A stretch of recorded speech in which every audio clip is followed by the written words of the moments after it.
Today we are talking about the review of semiconductor physics. Okay, this review of semiconductor physics is mandatory and it's a prerequisite before we step into the course on electronic device and circuits. So let us see what are there in this topics. So these are the various contents. So broadly I can say that we are discussing about intrinsic semiconductor and then about extrinsic semiconductors. Okay, so intrinsic semiconductor is a pure form of semiconductor, whereas extrinsic semiconductor is nothing but your intrinsic semiconductor and added impurities. Okay, so these are the various contents of the slides, so we shall see one by one. So first we need to know how free electrons and holes are available in the intrinsic semiconductor. This is a germanium crystal structure. So if you might have already known that the atomic number of germanium is 32, whereas silicon it is 14. Both are tetravalent atoms. It means that they have 4 valence electrons in their outermost orbit, right? So because they are having tetravalency, they will be forming 4 covalent bonds with their neighboring atoms. Okay, and if you see the germanium crystal, you can see this germanium crystal is forming 4 covalent bonds, right? So as long as these valence electrons are bound by the covalent bonds, they cannot contribute for conduction of electricity. Okay, but however, because of the thermal agitations, these valence electrons will receive some of the energy because of thermal agitation, and they can break the covalent bonds. So if you see this broken covalent bond, the electron has jumped from this covalent bond and has become a free electron. This free electron can move all along the crystal lattice, right? And these free electrons will contribute for the conduction of electricity. More the number of free electrons, more will be the current conductivity. Okay, and now this broken covalent bond will be termed as your hole. So your hole is nothing but empty valency shell. Okay, even these holes will contribute for conduction of electricity. Let us see how we can imagine the movement of holes. So this is an example of your mechanism for hole movement. So let us say that we have a circle with a dot implies electron and hole combination. It's a covalent bond, complete covalent bond. Now in case electron jumps from this position 7 to 6, so it is a recombination of electron in the 7th position with that of hole in the 6th position. Now because of this recombination, a new hole is created at position 7. Now it is as if electron has moved from right to left and a hole has moved from left to right. Okay, and this movement of hole electrons will contribute for the current. Okay, so the direction of hole movement is usually considered to be the conventional current direction, whereas conventional current direction is opposite to that of the movement of your electrons. So because of thermal agitation, we will be always be seeing a new hole and electron pairs forming, and also some of the hole and electron pairs will also be disappearing as a result of recombination. the hole behaves like a positive charge. So it's a positive charge. Usually that's why hole is denoted by the symbol P. Okay. The electron concentration is denoted by the symbol N, as it signifies a negative charge.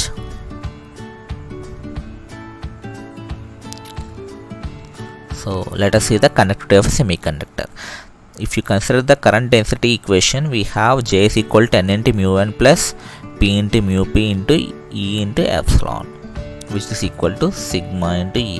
The sigma is your conductivity, N and P are your electron and hole concentrations, whereas mu N and mu P are your mobility of your electron and hole. So these currents I can write J as Jn plus Jp. So this current, instead of being subtracted, why we are adding them? Because although the electron and holes are moving in the opposite direction, the current is considered only in the direction of your hole. The conventional current direction is only this way. This is Jn, this your Jp. So together we are adding them. That's why we are getting a positive symbol over here. Okay. Now your conductivity is given by the expression sigma is equal to N into mu 1 plus P into mu P into E. Okay. Now we know that in an intrinsic semiconductor, because it is neutral in nature, the number of positive charges should be equal to number of negative charges, right? So your N is equal to P.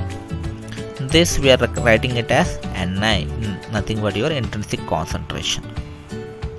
So I is your subscript, I represents your intrinsic, that it's a intrinsic material. Okay. Now carrier concentrations in intrinsic semiconductor.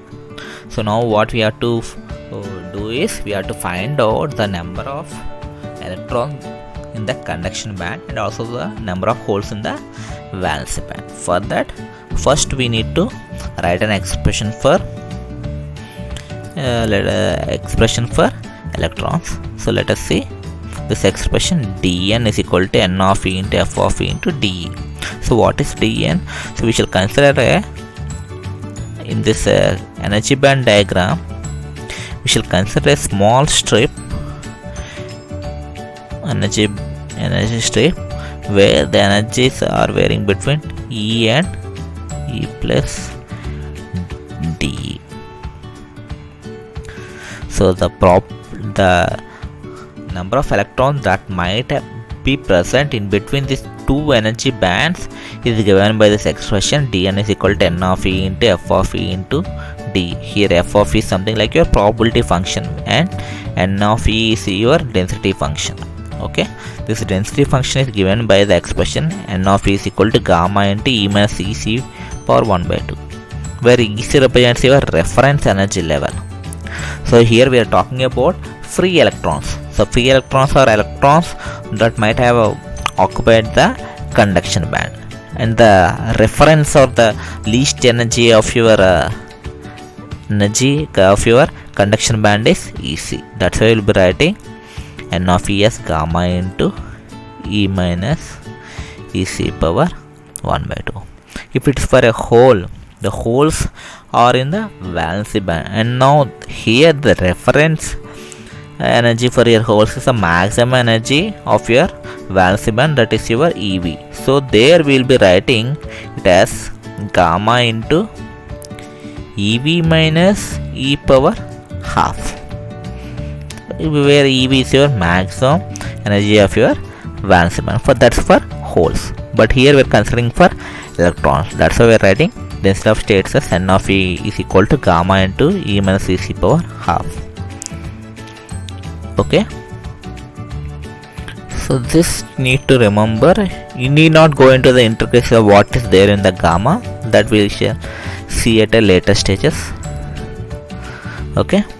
And now the Fermi function or your probability function is given by the expression f of e is equal to 1 by 1 plus exponential of E minus EF by KT. where EF is your Fermi energy level. So Fermi energy level is energy level where you can find 50% where you have 50% probability of finding the electron. Okay, usually the Fermi energy level lies between the conduction band and valency band. Okay, K is your Boltzmann constant, T is the absolute temperature.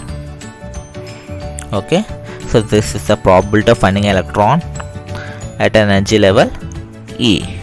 Okay, now how to find out the intrinsic semiconductor concentration, means the number of electrons that may be occupying the conduction band, by integrating this equation. So we will be integrating dn, we will be getting small n.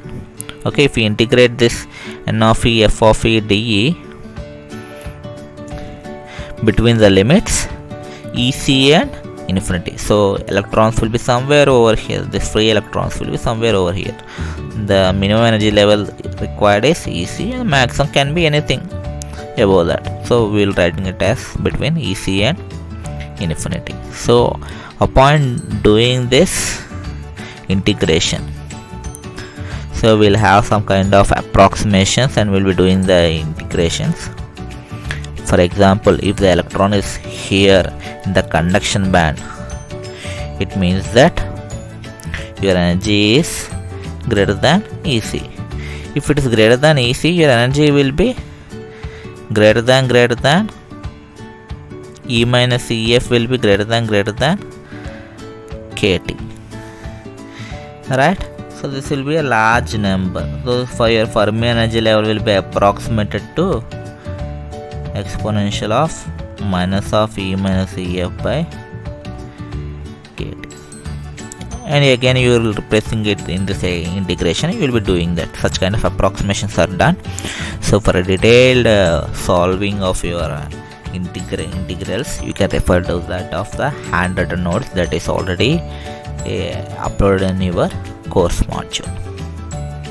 Okay, once you do this integration, you'll be coming across some equation like n is equal to nc into exponential of minus of EC minus EF by KT, where nc is called effective density of states function in the conduction band.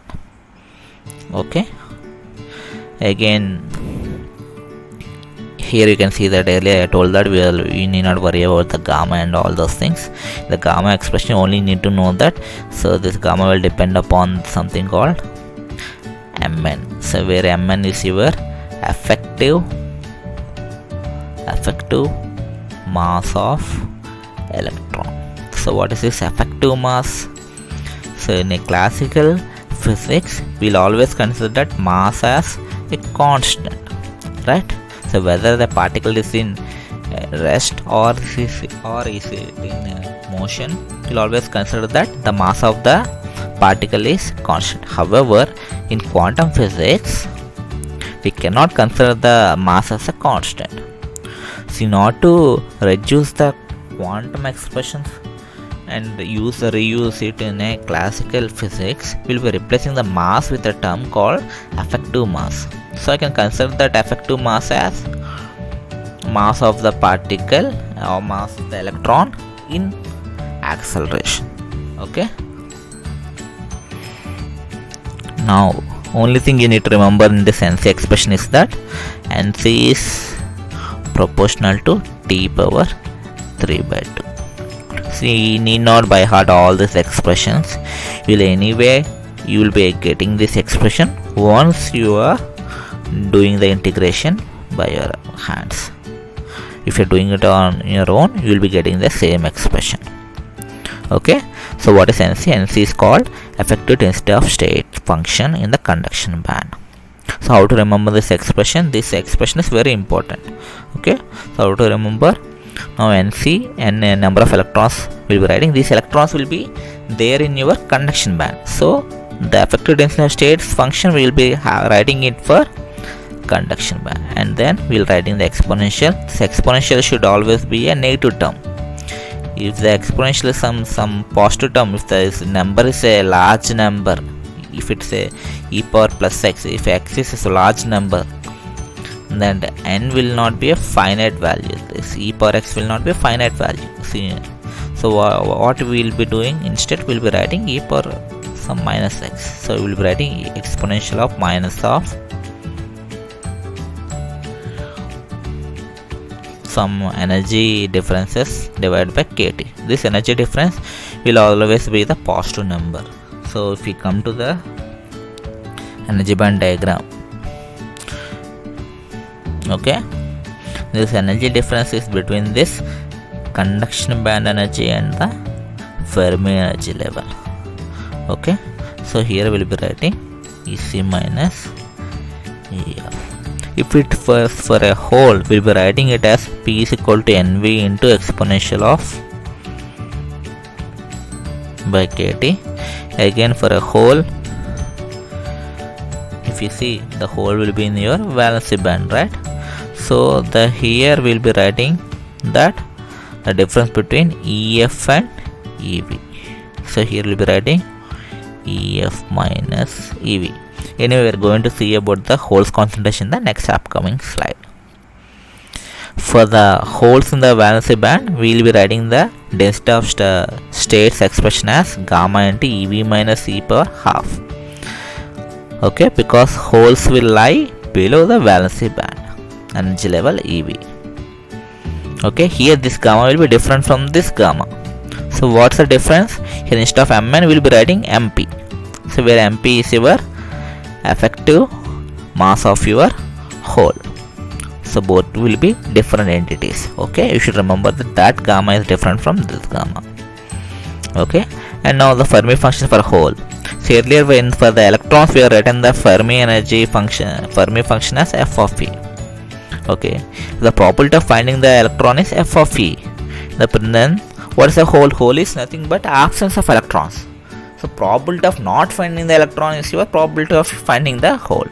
So I can write that probability of finding the hole as 1 minus f of e. That's what here we are writing the Fermi function for hole as 1 minus f of e. Right? Now again we will be writing that here in the integration. We will be writing the expression. We will be getting the integration limits will be from somewhere the hole is between below this EV, right? Somewhere here. So it will be somewhere between your minus infinity till EV. The probability of finding the hole. So the integration limits are between minus infinity to EV. So once you are solving this integration, you will be getting this expression. As told earlier, it is P is equal to NV into exponential of minus of EF minus EV by KT. Here NV is called the effective density of states function in the valency band. Now we shall see about the Fermi energy level. Earlier we are told that the Fermi energy level will be between the conduction band energy level EC and valency band energy level EV, right? Now we shall see. So we have written that we know that number of electrons is equal to number of holes in an intrinsic semiconductor. So to signify the same, we are writing Ni is equal to Pi, where the subscript I is representing that it's an intrinsic semiconductor. Okay. Now we have already derived the expression for N and P. We are rewriting those expressions. N is equal to Nc into exponential of minus Ec minus Ef by Kt, and the expression for P is Nv into exponential of minus of Ef minus Ev by Kt. Now rewriting this expression, we'll get the expression for your Fermi energy level EF. EF we will get as Ec plus Ev by 2 minus Kt by 2 log n Nc by Nv. This expression you need to remember. Okay.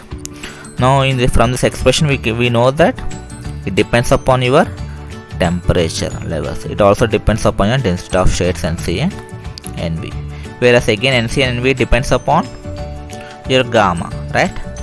Again gamma depends upon your Np and Mn. In case your effective mass of your hole is equal to effective mass of your electron, then I can write Nc is equal to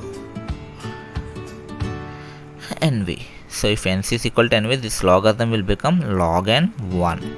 It means that log 1 is 0. So this portion will not be there. So all you will be getting is EF is equal to EC plus EV by 2.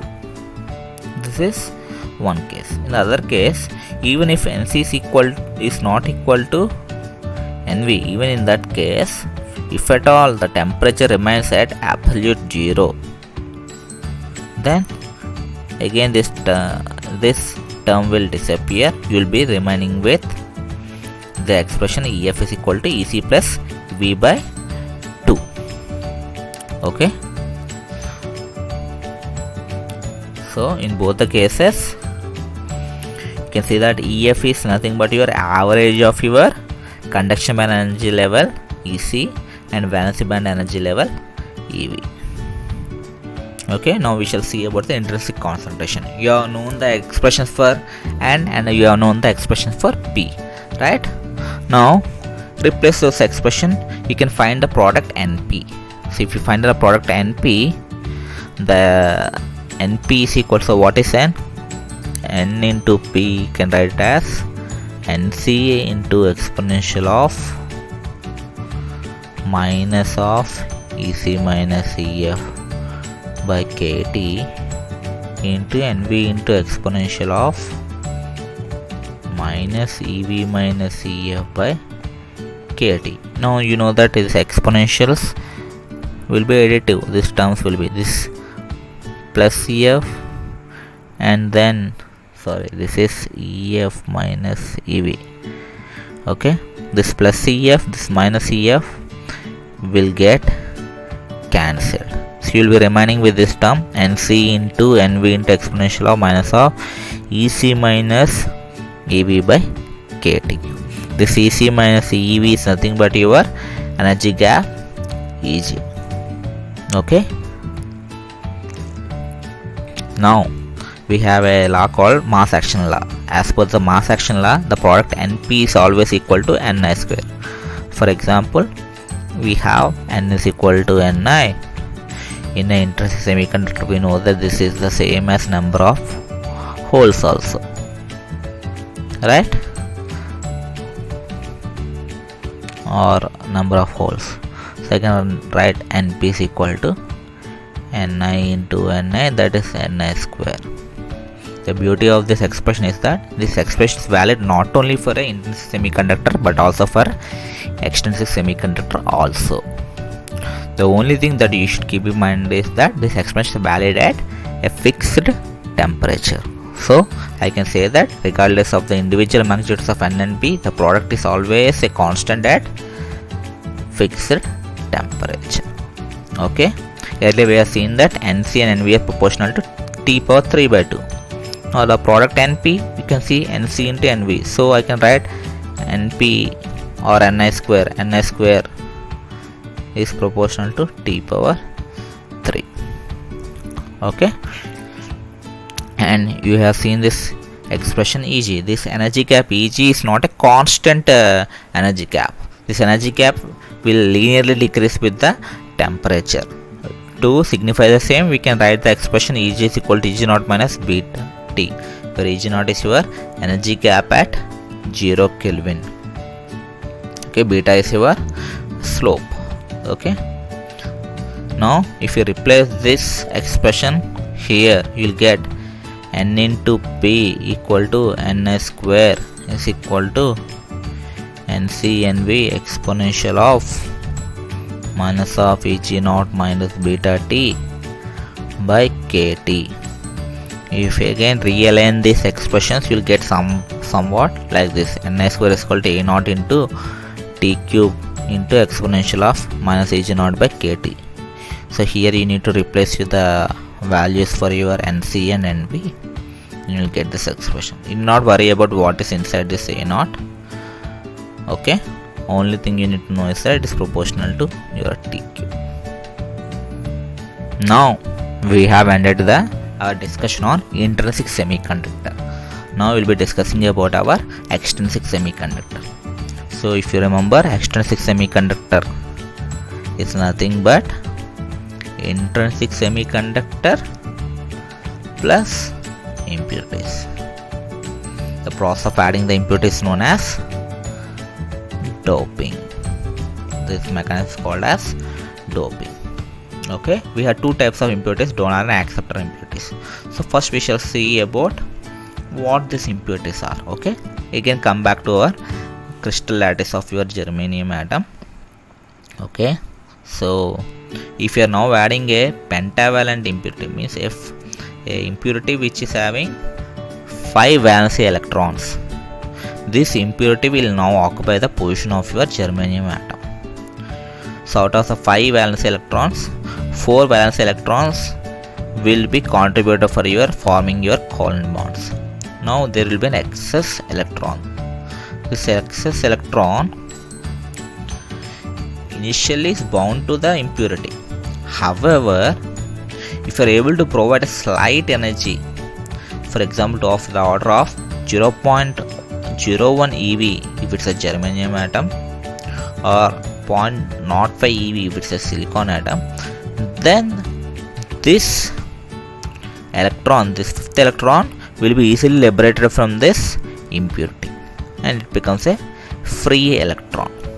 Okay, this free electron will now roam all around your crystal lattice and will contribute for your conductivity of electricity. Okay, so examples of your pentavalent impurities are your antimony, phosphorus and arsenic. Because they are donating these electrons or negative charges, they are often termed as n-type impurities or donor impurities because they are donating the electrons. Okay, so if you see the energy band diagram, we have the valency band here, conduction band here, and now because very small energy is required for the donor, the electrons of the donor atoms to occupy the conduction band, so we can write the donor energy level is slightly below your conduction band energy level EC. So 0.01 eV if it's a germanium, 0.05 eV if it's a silicon. Okay, so because very small quantity of impurity is sufficient to increase the conductivity by a multiple fold. Okay, so very small quantity is there. These impurity atoms will not be influencing the other impurity atoms. They are at very distant locations all through your material. Okay, so we can consider them as a discrete energy level. Okay, now if we consider a trivalent impurities like boron, gallium or indium, and if they are added to intrinsic semiconductor, now they are unable to form the fourth covalent bond, right? Because they are having only 3 valence electrons. This incomplete covalent bond will represent your hole again. Okay, now you have excess of your holes. Okay, now this incomplete covalent bond will be ready to take any electron. If it comes forward, it wants to recombine, right? So it is ready to accept electrons. That's why it is this type of impurity atoms are often called as acceptor impurities. They are called as acceptor impurities because they are forming positive entities like holes. Also they are called as p-type donors. p-type donors sorry p-type impurities. p-type impurities. If the donor impurities added to, so I told you earlier that very small amount of impurity is sufficient to create or increase the conductivity by a number of times, right? So in a given example, it is said that even 1 part in 10 power 8 parts of impurity for germanium at room temperature is sufficient enough to increase its conductivity by a factor of 12. Okay, so if you are adding this acceptor impurity, the energy level of the acceptor impurity will be slightly above the valency band. Okay, So if we are able to provide 0.01 eV of energy, okay, then an electron from the valence band will occupy the acceptor energy level, and a new hole is formed in the valence band. Okay. In n-type semiconductor, electrons are the majority carriers. These majority carriers are because of the presence of your donor atoms. Okay, if there are more number of donor impurities are there, more number of electrons will be formed. However, as the number of electrons are more, these electrons will recombine with the holes in the valence band, reducing the overall number of holes. So I can say that holes in intrinsic semiconductor are greater than holes in holes in n-type semiconductor. In an n-type semiconductor, number of holes will be reduced because of the recombination with that of electrons donated by the donor atoms. That's why holes are often called as minority carriers in a n-type semiconductor, while the electrons are called the majority carriers. The situation is reversed in the p-type material. In the p-type material, there are more number of holes because of the presence of acceptor impurities, and then existing electrons which are recombining with the holes will reduce the availability of electrons. So the number of electrons are now in a very small number, and they are called as minority carriers. Now let us see how the charge densities are varying because of the presence of impurities. So although we are adding some acceptor ions or a donor ions, overall your semiconductor is electrically neutral. It means that number of positive charges is equal to number of negative charges. So number of positive charges will be riding on the positive charges is equal to negative charges, right?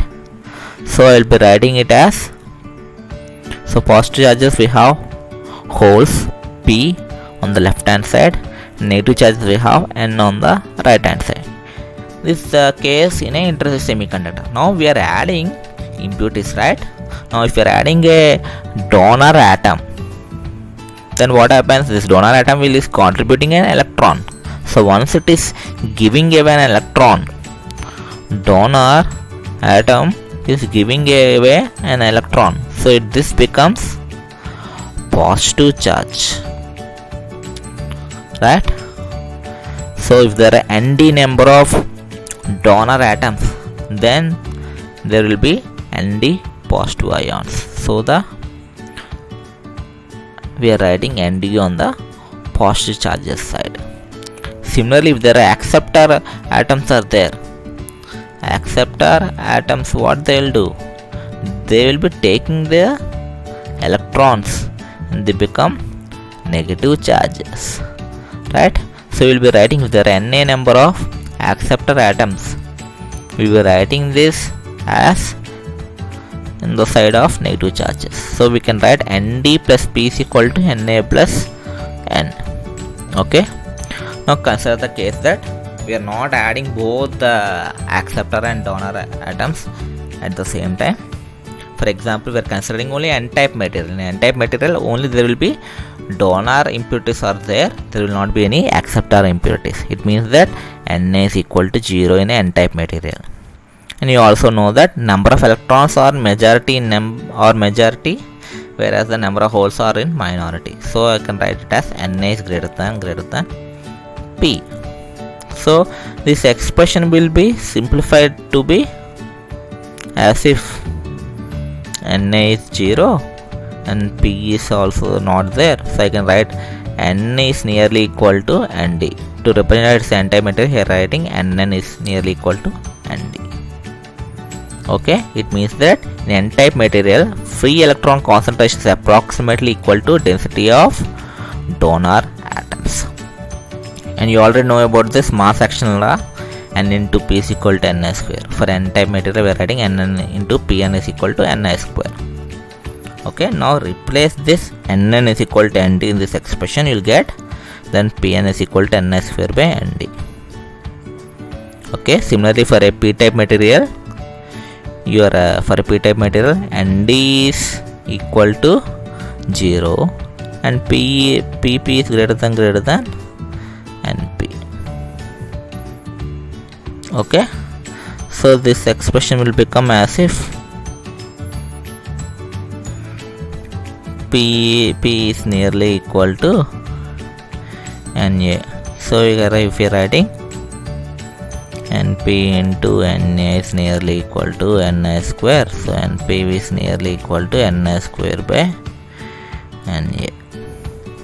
Okay, next we shall see how the Fermi energy level is changed. Earlier we have known that ef is equal to ec plus ev by 2 minus kt by 2 log n nc by nv. Now we shall see if this expression is changing. Okay, so qualitatively we can orally say that ef will definitely change, because ef is nothing but Fermi energy level, which signifies the probability of finding 50% probability of finding an electron, right? Now earlier, if the electron might be somewhere between the valence band and this ef will be somewhere between the valence band and conduction band. Now in n-type material, what happens? The more number of electrons will be in the conduction band. So that's why your Fermi energy level moves towards the conduction band. Whereas in a p-type material, there are more number of holes. It means that you cannot find the electrons in the conduction band. Most of the electrons are occupying the acceptor energy level, right? So your Fermi energy level moves towards your EA. Okay, so this qualitatively we can say, but now we shall derive the expression for EF. Okay, for n-type material, we already know that nn is nearly equal to nd. You already know the expression for n is equal to nc into exponential of minus ec minus ef by kt.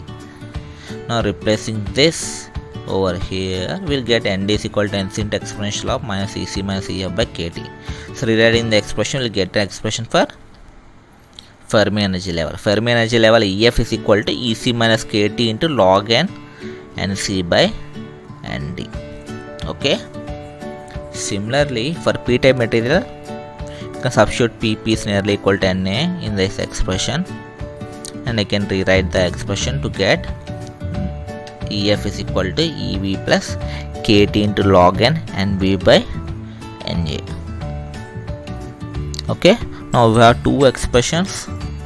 So one expression is ef is equal to ec minus kt log n nc by nd, and ef is equal to ec plus kt log n nv by na. If in case both nd is equal to na, if we are adding equal number of donor impurity and acceptor impurities, so let us say rewrite it as some n. Okay, now if you add both the expressions, we'll get 2ef is equal to, this is ev cv ec plus ev minus kt log n nc by nv, or we'll get ef is equal to again ec plus ev by 2 minus kt by 2 log n nc by nv. This is same as that of intrinsic semiconductor. So from this we can say that if you are adding the same amount of donor impurity and acceptor impurity, it behaves like a intrinsic semiconductor. So if nd is equal to na, it is as good as intrinsic semiconductor. Thus, impurities will not have much impact on the semiconductor. With this, we are ending the semiconductor physics. Next, we are going to start the p-n junction diode basics.